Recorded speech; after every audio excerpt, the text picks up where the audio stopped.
I don't know if anyone here has ever seen a TV series called The Good Place, but it's a great series. Okay. And there is kind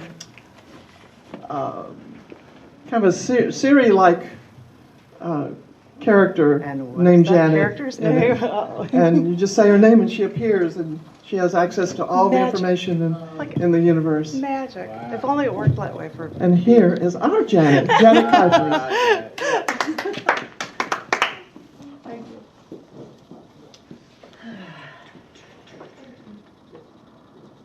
You did a cat poem, and so I had it most recently. My cat likes to flip her head upside down. Oh, Hey guys, Minxie, and this adorable little thing I had taught her. I'm like, on a scritch her belly or something. I'm like, if you flip your head, I'll scritch your head. And so she's like, always like, okay, scratch my head. I'm gonna flip around for you and be all stupid cute, which is crazy. Trying you well. I trained her. How did I make her cuter? How did that happen? Holy cow! Sorry about that. all you were doing. It was my habit. I love it. I wasn't planning on reading anything from this. I was bringing it in case, just so that you could see it. I did not think that Robin would be here. As I said, I pick titles of the pieces based on poems that are in here, and the poem that was in here is a poem by Robin called Mask, and so I said, I'll just use the mask picture. And I am going to, because yesterday was Valentine's Day, one or two of you may have heard this before, but I'm going to read it from here anyway. And John, my love, isn't here to hear it, but that's too bad. This poem is called Valentine's Day, Every Day. Once you traded my snow-soaked socks through sandals for your dry pair as we climbed one of the Alps. I knew there was snow, but I wanted to do this for you. After we approached a 30-foot wide water pit, I said I had to stop. I couldn't do it. But during our return, construction crews came and tore up our path. That was when you picked me up and started carrying me over what my sandals couldn't navigate. Because, as I said, I want to do things for you, but I think it's abundantly clear that you want to do things for me, too.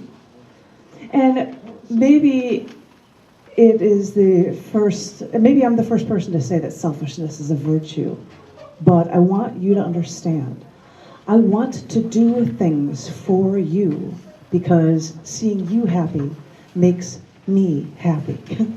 How was selfish of me, wanting to see my love happy. So what do I need a Hallmark holiday for in the first place? What do I need conversation hearts or flowers or chocolates? In fact, after knowing you for less than 3 weeks, one Valentine's Day, you bought me a map because you knew I traveled. And your coworker laughed at you, thought that you were a fool.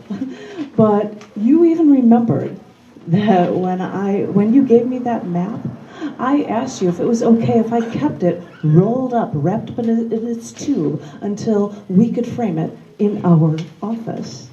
You remembered that I said this to you after knowing you for less than 3 weeks. So, as I said, what do I need an economic gift-giving holiday for anyway? You show me you love me every day. And since the beginning, I have loved you every day. Not just Valentine's Day. Every day. Woo-hoo.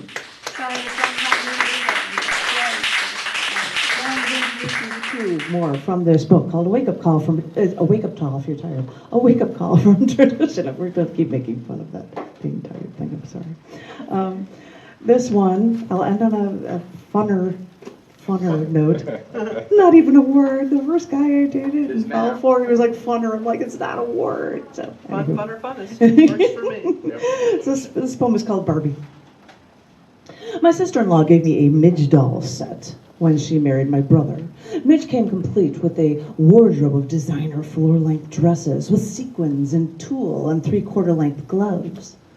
But Midge, an older model, had short red hair, styled like a housewife, not like Barbie, long and blonde and flowing.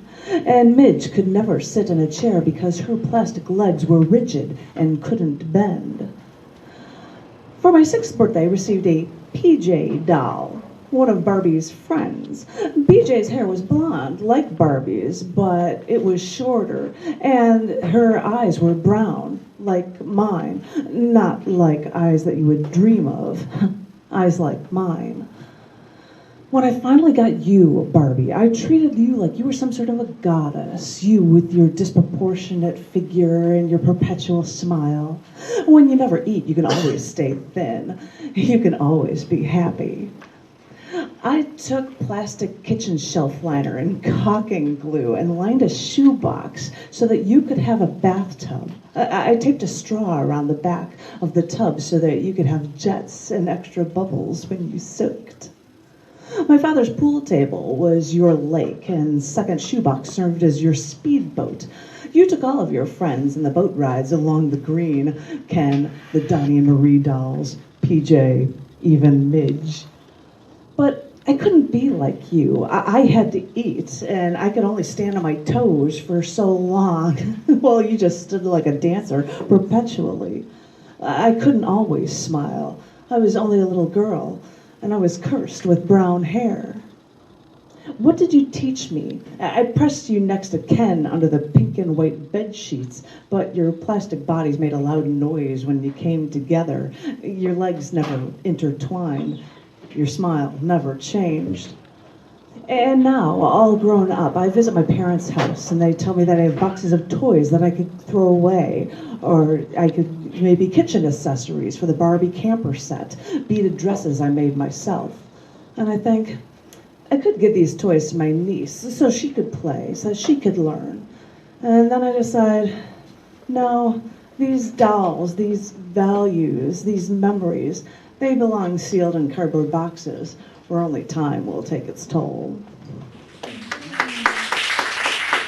right, that was kind of a really light note for you guys. I love this one. I'm going to read the after effect first. This is called Lessons from the Simpsons. And what it says in the end is, at the beginning of each episode of The Simpsons, Bart is serving a detention and is writing a message on the blackboard over and over. The message changed from episode to episode. This is a collection of some of the messages he has written. I will not bribe Principal Skinner.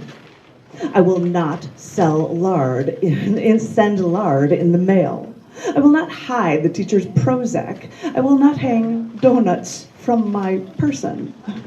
I will not aim for the head. I will not barf unless I'm sick. I will not conduct my own fire drills. I will not snap bras. I will not fake seizures.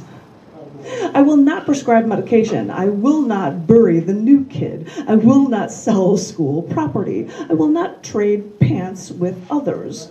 I will not drive the principal's car. I will not pledge allegiance to Bart.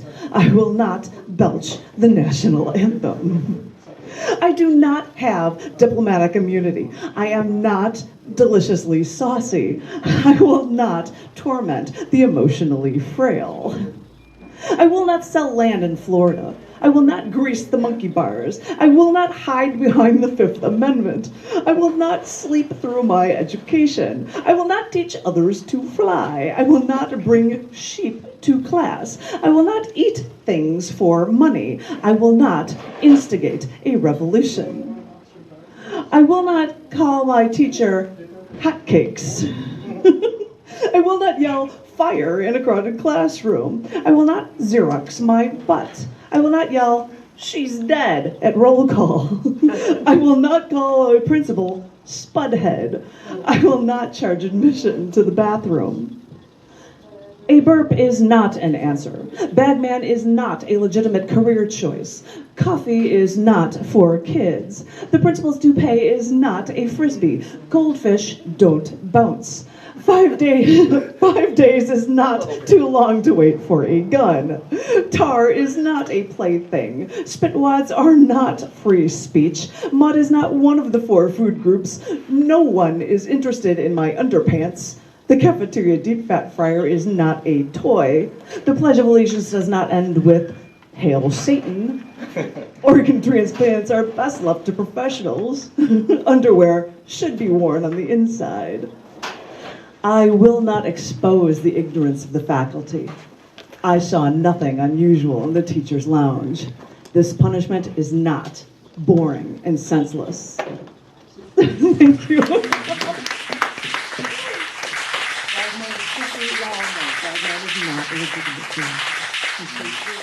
missed the sentence.